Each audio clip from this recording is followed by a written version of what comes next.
Hi hello welcome to my channel. ఈరోజు vlog వచ్చేసి Monday evening snacks సర్వపిండి చేస్తున్నాను. First బియ్యపిండి తీసుకొని దాంట్లో కారం తగినంత సాల్ట్, అల్లం వెల్లుల్లి పేస్ట్, కరివేపాకు, ఆనియన్స్, జీలకర్ర అలాగే పల్లీలు వేయించుకొని పొట్టు తీసుకొని వేసుకోవాలన్నమాట. దీంట్లో పచ్చిశనగపప్పు నానబెట్టుకొని కూడా వేసుకోవచ్చు.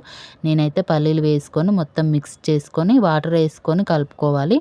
కొంచెం లూజ్ లాగా కలుపుకోవాలన్నమాట. గట్టిగా కాకుండా లూజ్ లాగా కలుపుకోవాలి. తర్వాత మనం చపాతీ చేసే పెంక పైననైనా కడాయిలోనైనా ఆయిల్ వేసుకొని రుద్ది చపాతీలాగా ఒత్తుకోవాలి. చపాతీలాగా ఒత్తుకున్న తర్వాత అక్కడక్కడ హోల్స్ పెట్టుకొని ఆయిల్ అయితే వేసుకోవాలి. హోల్స్ పెట్టుకోవడం వల్ల లోపల దాకా కాలి పచ్చి వాసన ఉండకుండా మంచిగా కాలుతుందనమాట. ఇదైతే తెలంగాణ స్పెషల్ సర్వపిండి అండి. చాలా టేస్టీగా ఉంటుందన్నమాట. ఇలా హోల్స్ పెట్టుకొని ఆయిల్ వేసుకోవాలి.